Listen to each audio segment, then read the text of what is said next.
Think Tank, the podcast with me, Steve Adubato, is brought to you by these public-spirited organizations. The law firm of Gibbons, P.C., RWJ Barnabas Health, Horizon Blue Cross Blue Shield of New Jersey, International Union of Operating Engineers, Local 825, PSE&G, committed to providing safe, reliable energy now and in the future. And by Keystone Mountain Lakes Regional Council of Carpenters. Your future is in our building. Promotional support provided by Insider NJ and by NJ Advance Media. I'm Steve Adubato. Welcome to Think Tank, the podcast. We're at the East Main Media Studio in beautiful, I'll call it, Brian, northern New Jersey. Does that work? Yeah, fair enough. What town are we in? Little Falls, New Jersey. All right. Big things going on in Little Falls. How corny was that? This is Think Tank, the podcast, and I'm here actually in the studio with the senior producer of Think Tank, the actual show on PBS. Nicole, how you doing? Nicole Swenerton. I'm doing pretty well. How about you? Good. I just actually asked Nicole to jump in that seat just in case anything happens and she needs to fix anything. That is what we do here. We deal with difficult issues, and that's exactly what I talked about with Senate President Steve Sweeney in the state of New Jersey, who is considered by many to be the second most powerful person in the state. Some may debate that and say he's closer than being the second most powerful person in the state. He, in this interview, we talk about a whole range of issues, the issues of taxes, the millionaire's tax, legalization of marijuana, the tax incentive strategy in New Jersey, what makes sense and what doesn't. And to break things down before we listen to the Senate President, we're joined by our good friend, Dr. Ben Dworkin, who's the director of the Rowan Institute for Public Policy and Citizenship. How you doing, Ben? I'm doing fine, Steve. Thanks for having me on. Great. How are things down at Rowan University? Always busy, finishing up the semester, looking forward to the rest of the year. Let's do this, Ben. You and I talk politics all the time, but we're also way more interested in public policy than inside the Beltway or the State House, if you will, politics. What is your sense of what the challenge is or the issue is between the Senate President Steve Sweeney, who we're about to listen to in this really important conversation we had with him in studio, and the governor, Governor Murphy? What is going on? There's a huge amount of tension in Trenton over everything that happens because of the difficulties that both the governor and the Senate President have with each other. And there are three real causes for this tension. First, it's ambition, because fundamentally one is governor and one wants to be governor. And secondly, it's personality. These are both strong-willed and powerful men, but they have very different personalities, they have different backgrounds, they have different leadership styles. And third is history. In 2017, the New Jersey Education Association, what we typically refer to as the Teachers Union, went after Steve Sweeney in his re-election campaign. They spent millions of dollars, the most expensive legislative campaign in history. And what was so frustrating for Sweeney and his supporters was that the governor, who had a close relationship with the New Jersey Education Association, didn't call them off, didn't tell them to back off. So you went into Trenton when they both got elected with a residual sort of bad blood of history. So ambition, personality, and history are really the fundamental reasons why there's so much tension between these two people. You wonder why we have Think Tank, the podcast. It's to have people like Dr. Ben Dworkin break it down for us. And by the way, you mentioned the New Jersey Education Association. I want to acknowledge that they, in fact, are one of our overall underwriters. But this particular Think Tank, the podcast, is being made possible. And Ben, if you don't mind, I'm going to thank our friends who are funding this program, the International Union of Operating Engineers, Local 825, Horizon, as well as Gibbons. I'm curious about this. Nationalize this for us, Dr. Dworkin. How much of this is ideological in terms of Governor Murphy clearly being in the progressive liberal, if you will, wing of the party, more aligned with those who are looking to raise taxes on wealthier Americans? More specifically, in New Jersey, Governor Murphy advocates increasing taxes on millionaires. Senate President Sweeney has resisted that. And a whole range of other issues. He's more progressive. He's more to the left. The Senate President is if you will, a Joe Biden Democrat, much more of a centrist, much more in the Nancy Pelosi camp. So while they're both Democrats, are they really both Democrats? Yes, they're both Democrats, and they are both Democrats, to answer that last question. But in different wings of the party, fair to say? Somewhat. I would characterize it differently. I think a context is important here. First of all, Sweeney and Murphy have worked a lot together. We focus on the bad blood, but in terms of getting things done, there is a huge amount of progressive legislation that New Jersey has passed that could not have happened had it not been for the support of the governor and the Senate president, and we should add the Speaker of the General Assembly, Craig Coughlin, from Middlesex County. So we're talking about a lot: paid family leave, equal pay legislation, funding of Planned Parenthood, a half dozen gun control laws, higher minimum wage, funding for preschool education, funding for free community college tuition. This was all done by these two people working together. So we are far from, in New Jersey, we are far from being dysfunctional. Don't confuse us with Washington, Ben? Well, exactly. Don't confuse us with Washington. No, it's important because sometimes we focus on what isn't working so much that we sort of forget, look at all the things that have been done when the Democrats took full control of the legislature. Now, people obviously can disagree with that agenda, but it's not like these two people didn't find ways and continue to find ways to work together. Nationally, because you asked about how much is this sort of an ideological split, I think it is a little bit, but it's a much bigger fight than Sweeney and Murphy. Nationally, what we're seeing is a fight between those who want change and want it to come by working through the system, and those in the Democratic Party who believe the system itself is corrupt and inherently biased and therefore needs to be upended. What you have here in New Jersey, that fight has certainly come down here, but the fight between Sweeney and Murphy is not really easily put into those categories. These guys have endorsed a progressive agenda because it's what the people want. They want pre-K. They want free college tuition. Do they want legalized marijuana? I'm sorry, Ben Dworkin. By the way, Ben Dworkin, director of the Rowan Institute for Public Policy and Citizenship. Before I let you go, real quick, do they want legalized marijuana? Do both? In fact, if the Governor Murphy, and the Senate President really want to legalize marijuana, and the Assembly Speaker, Craig Coughlin, if they really wanted to legalize marijuana, wouldn't that be done? It's a much tougher issue because a lot of people who they can usually count on their support among the membership, that is Senate members and Assembly members. You've got to get the majorities in both of those houses.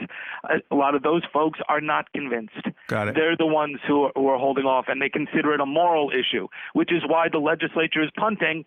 And the plan is to put it on the ballot, let the 70% of New Jerseyans who claim in public opinion polls that they do support marijuana legalization, support it as a constitutional amendment in November 2020, and then it will happen.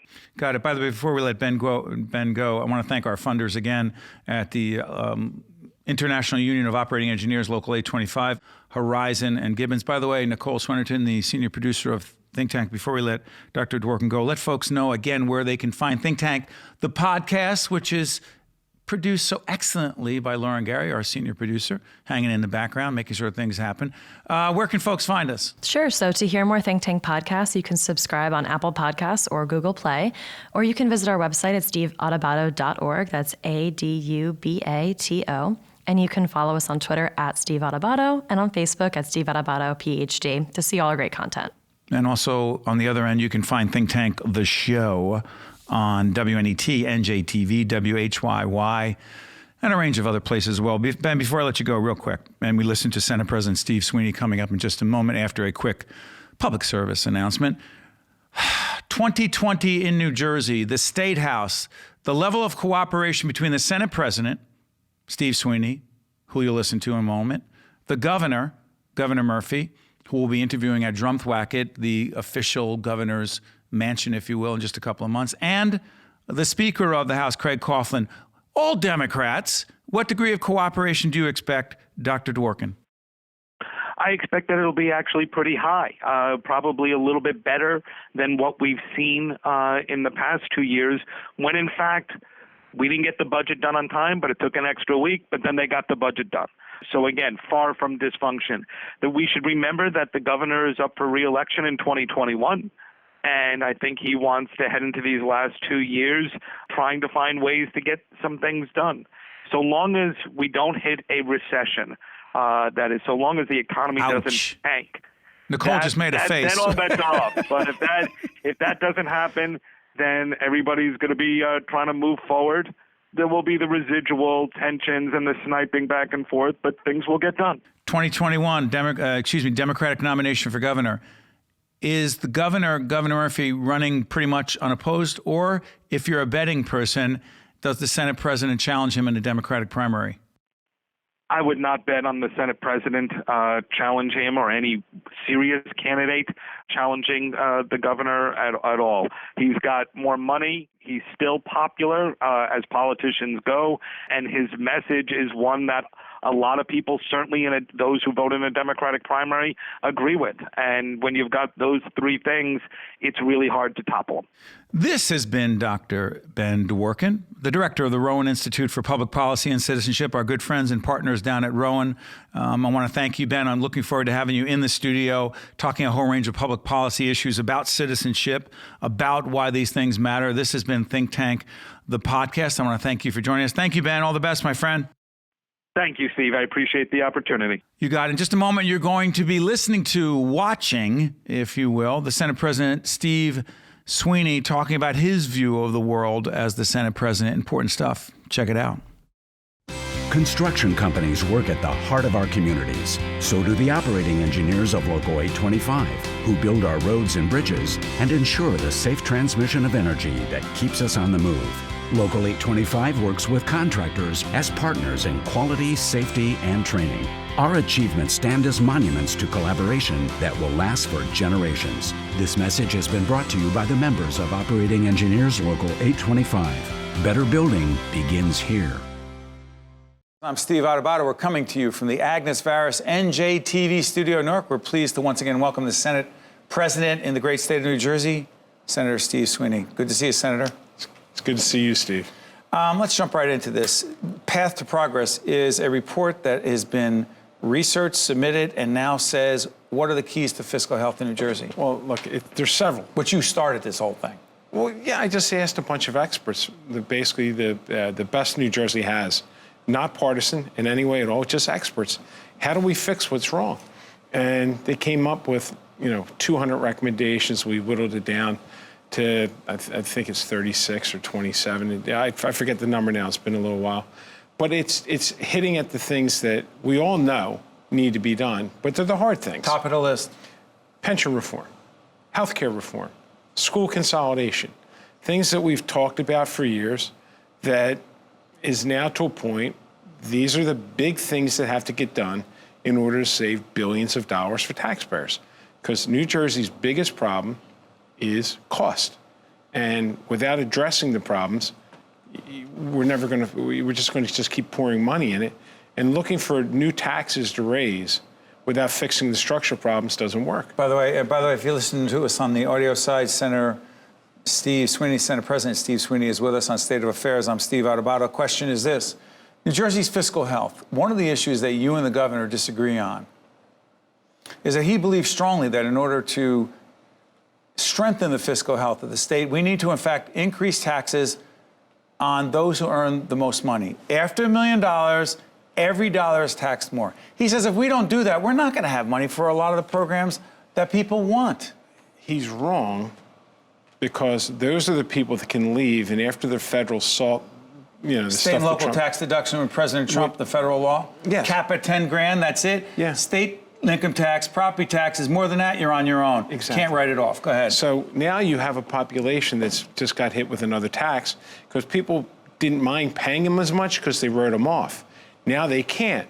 And my point is, if you want to talk about revenue raisers, fix the structural problems first, then you'll know what you need. And then if you have to talk about taxes, then talk about them. But without fixing what's wrong in New Jersey, and this is where I am really frustrated with the governor that wrote a report when Dick Cody was the governor. Let's make it clear. Senator Dick Cody, then acting governor, Dakota, he had a commission that looked at the pension situation, and Governor Murphy at the time, private citizen, did what? He chaired it and wrote the report that said we needed dramatic change, that this wasn't sustainable. That was back in 2004. You're talking about the pension and healthcare situation with public employees. Steve, back then, the deficit was $11 billion. Today, the pension deficit's over $100 billion, it's about 150, and 115. And our healthcare, retiree healthcare deficit is over $100 billion. So now we're about 220 billion, not million, in the hole. So you can't raise taxes enough to fill that hole. When does the bill come due? The bill's coming due now. And if we don't fix the pension soon, by 2023, you're going to have a $4 billion deficit in New Jersey. In the budget? Yeah, without a reset, without a recession. So if I give you the millionaire's tax, right? If I give you the millionaire's tax. What does it bring in? It's inflated the number they use, but I'll give it to them, $536 million. And increased revenue to the state. Go ahead. If no one leaves. So, okay, I'll give it to them, 536. What about the other $2.5 billion? Steve, we can't raise taxes to get us out of this. We need to make structural reforms. Listen, I want to make sure teachers have good pensions. Same with all public employees. But other states, 12 other states in this country, have changed their pension structure. Well, we have to, respectfully, Senate President Steve Sweeney with us on State of Affairs. I'm Steve Adubato. A few years ago, didn't you, together with Republican Governor Chris Christie, work on this, and there was pension reform? It wasn't enough, though, Steve. That's the problem. We did what we could get done, because these are big things. Like I said, these are things you talk about forever, and it's very rare you do. If we don't do this, Oregon just did it. Portland, Oregon, the state of Oregon, just changed their pension system. Democrat governor, Democrat legislature, both houses. What do you mean change? Be specific. Well, like what? Be specific as to what needs to be done. In 2003, they went to a hybrid system, which was so much like the first 40,000, this is what we're proposing, is a pension. Anything above that is basically annuity. Like, we're going to take a percentage of your income, put it in annuity, invest it. That's what Oregon has. Isn't that risky with the stock market being so volatile? No, because when you're doing, I won't call it a 401k. I'm calling it an annuity. Some do, but go ahead. But I won't for one reason, because there's no match. So if you're doing, and that's what the other states do, but you don't put it in high risk. I deal with annuities all the time. In your work, as an iron worker. Yes, and who deals with the union very directly. And we all have annuities to supplement the pensions. But this way, you start to change, Steve. You start to move the process. If we do it today, 30 years from now, it'll be fixed. But if we don't do it, in Oregon, when they did it, their pension funding dropped from 90% to 80%. And the governor and the legislature made changes to it again, legislatively. We're in like the high 30s.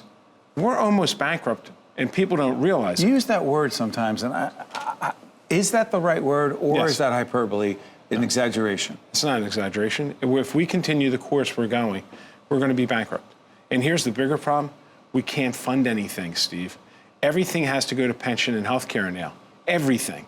When you look at this budget, we're squeezing pennies here and there to do additional things. If the pension system had not been played with, starting with the Whitman administration, the pension payment would have been $800 million. When you say played with, either not put money into or taking money out, go ahead. Bonding, and then government's not funding. Right. But look, there was a little secret to that one. I shouldn't say taking money out. It wasn't taken out, but it was bonded. They bonded the pension. But what else they did, Steve? What else they did was there was a wink and a nod when the pension payments weren't being made. I was there. I watched it. And I was like, what are you guys going to do with your pension? What did they think was going to happen when the bill came due? Well, the problem is they weren't going to be there. The people that made these decisions, the people that are here today yes. are not the ones that made the decisions. So I don't blame But you and the governor and the other legislators down, other state leaders, it's your job to, quote, deal with it. That's where we are. So let me ask you, say it doesn't happen. What does it mean for the average citizen in New Jersey, not a policymaker, not an insider, not somebody who follows what's going on in the state capitol every day? What would it mean to their lives? They're going to have to find ways to raise taxes, whether it's increased sales taxes. Look, if the pension system goes broke and we have to start paying out $6 billion a year, and we're not far from that. There's zones like a green, yellow, and red when you're in trouble with pensions, we're in the 30s, high 30s, and it keeps dropping as we keep putting more money into it. So, Steve, it's one of these things that it's not working. No matter how much money we will continue to fund our full obligation, knowing a recession's coming. Say recession's coming, could it mean, Senate President Sweeney, that fewer dollars, state dollars to public schools in your community? Could it mean that? Absolutely. Could it mean fewer dollars for women's health care services? All across the board. Fewer dollars for infrastructure projects? Well, no, we dedicated you got the Transportation Trust Fund. Yeah, but, with but how about Transportation higher Trust education, where we have the second most expensive There's been higher real education cuts there. system? Oh, yeah. Everyone's going to have to take a cut because there's no funding for anything. By the way, real quick, switch gears on this. It's a fiscal issue as well. You and the governor appear to be at loggerheads on this.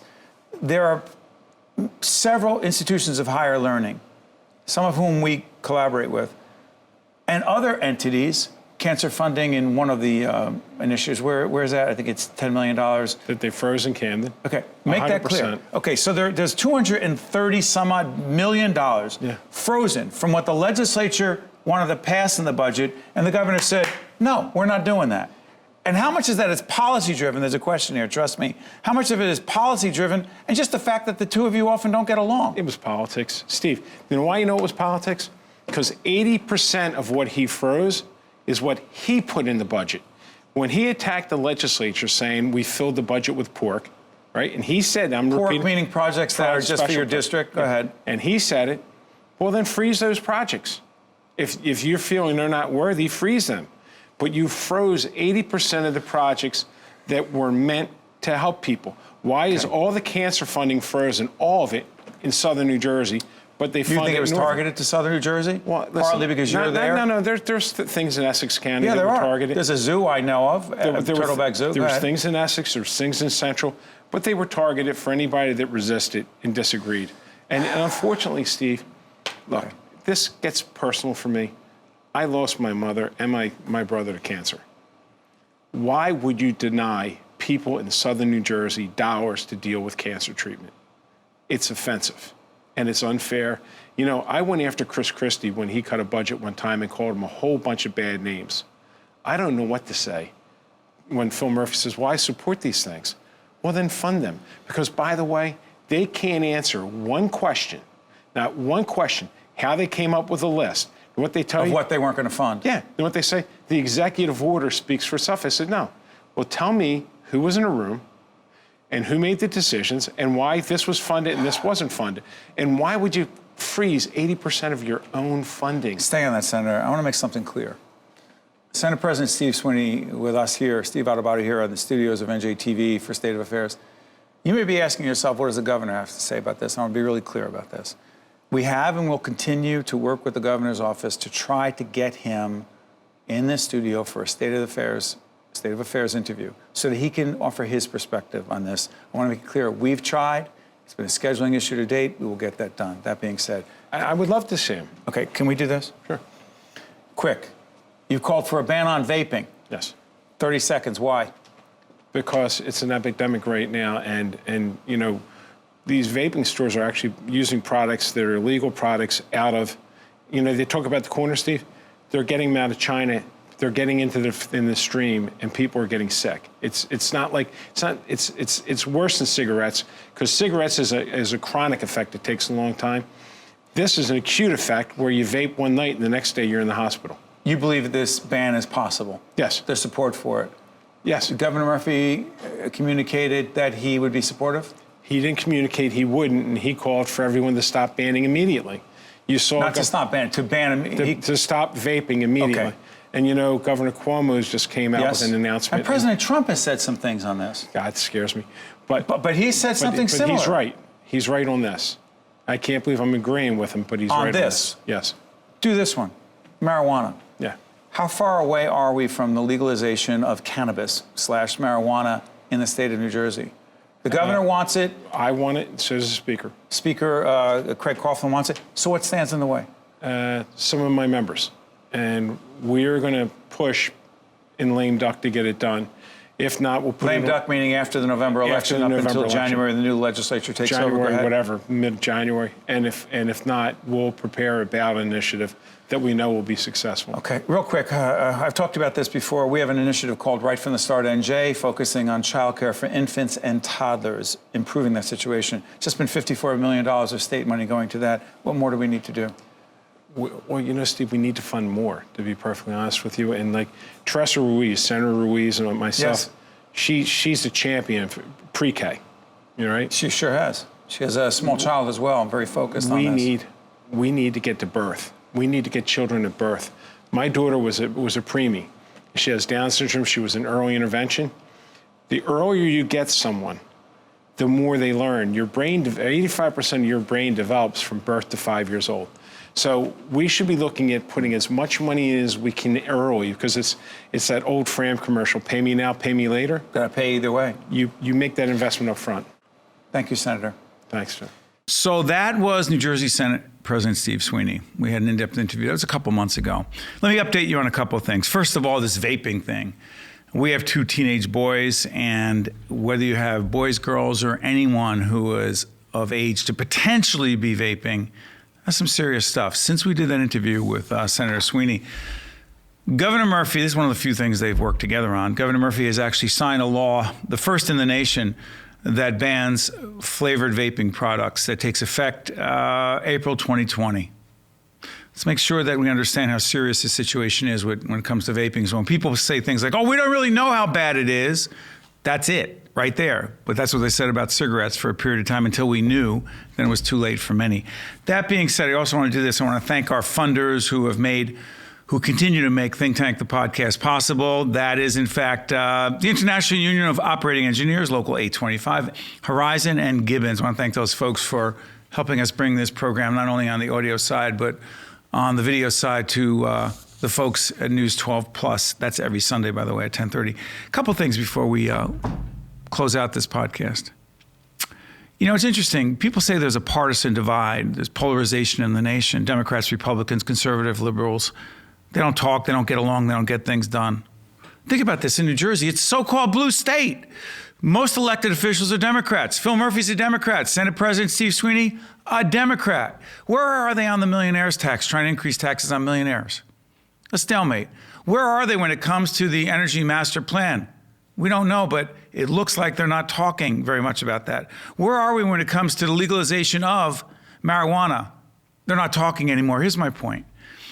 When it comes to Phil Murphy, the governor, and the Senate President Steve Sweeney, both Democrats, their first job is not to be the most powerful person in New Jersey, but to get things done on behalf of the people. Look at New Jersey Transit. Countless, tens, hundreds of thousands of people every day waiting to find out when that train's coming, if that train's coming, if it's going to be delayed. Why am I raising all these issues? Because Phil Murphy, the governor, and the Senate President Steve Sweeney have one job, and that's to get things done on behalf of the people of New Jersey. Stop acting like immature fourth graders who can't play in the sandbox nice, even if you disagree, even if you don't like each other. And we'll be sitting down with Governor Murphy at Drumthwacket, and I'll be asking him these same questions. Not whether he likes Sweeney or not, but why can't they figure out how to get things done on behalf of the people in New Jersey? Because last time they checked, that's why they get paid. I'm Steve Adubato. This has been Think Tank, the podcast, every Sunday, right here on News 12 Plus at 10:30, right? 10:30 every Sunday on News 12 Plus. When I look around, that means other people know more than I do. I'm Steve Adubato. This has been Think Tank, the podcast. Make sure that you check us out, but most importantly, think for yourself.